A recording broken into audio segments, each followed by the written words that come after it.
Hello everyone, and welcome to my Fire Emblem Engage Maddening No Somniel Ironman. With this being an Ironman, I'm not allowed to reload saves or reset chapters. Using the Draconic Time Crystal is forbidden under any and all circumstances, and if I get a game over in any fashion, I must restart the run.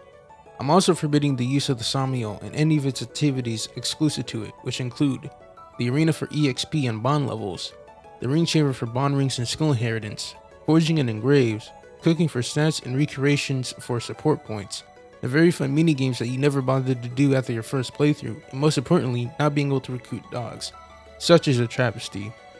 Despite these heavy restrictions, we still have access to the armory, item shop, supports, the emblem rings, and their bond levels, as we can access them on the world map. I began my run with creating a female layer named Cress, as she's been community voted as the poster child for the company, with the birthday is the same as its founder, whose name I completely forgot and I'm too lazy to look up again. The difficulty is maddening, the mode classic, ropes are random, and internet features are off, as I do not want random influxes of EXP and item gains. The game opens up with a cutscene of Alir and Marth rushing down the corridor with the 4 Crown Royals making a path, which, minus Ivy, is the most likely they'll contribute for this run. After messing around in the settings, our first challenge is to fight Totally Not Alir's father, I'm the Fell Dragon, in a similar fashion to Awakening's Premonition, in a very simple sequence of events, though I still question as to why someone willingly attacks you at one range with a tome. What a scrub. Because of that, we can then Fire Emblem Engage with Marth in a cutscene that I assume half the game's budget, entirely backed off the monetary gain 3 houses and Fire Emblem Heroes have made, went to for how polished it is compared to anything in those games, and then use Glowstar Rush to finish him off. GG's, end of the run, see you guys. In chapter 1 of this Engage No Somniel Ironman, despite killing the final boss, we then suddenly wake up after 1,000 years to 2 children who are totally not the king and able of this game, looking over us as they are the 33rd stewards of the Divine Dragon, because I'm to believe 31 of these stewards did nothing but watch over a dragon that never woke up before they passed away.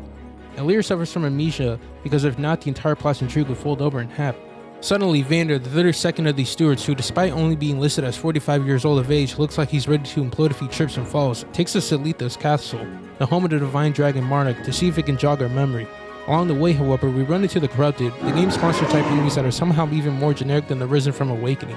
While Alir is scared of them because of foreshadowing most people will forget, Clan and Frame rush in due to the game changing their coding to become Greengans and immediately get swarmed. From this point forward, I'll go over in quick detail and give some personal thoughts on every unit and emblem ring when we obtain them. Alir, as you can no doubt tell, is the lord of this game, and to be honest, their combat is not the greatest, especially considering the nature of this particular run, as their death is an immediate game over. As such, I'll be doing my best to make them a key utility role within the army as best as I can, especially due to having balanced supports with the whole cast, and how good their personal skill, divinely inspiring, is for this run, as I don't have many means to improve damage with no access to forging. Vander's our quintessential Chad Jagan, who helps a lot in early chapters with his massive 40 HP and decent bases all around. Sadly, he only gains 1 EXP per combat and has no growth whatsoever, so his help will be short-lived. This chapter is very simple, as all we need to do is have Vander chip at the enemies and then have Alir finish them off so I can maximize their EXP gain as much as possible. After a few turns, as the twins are on their last stand, Marth reminds Alir that this is Fire Emblem Engage, and then proceeds to summon Marth, attacking against the strongest Corrupted in the game, capable of holding off the 2 for over 20 seconds before going down.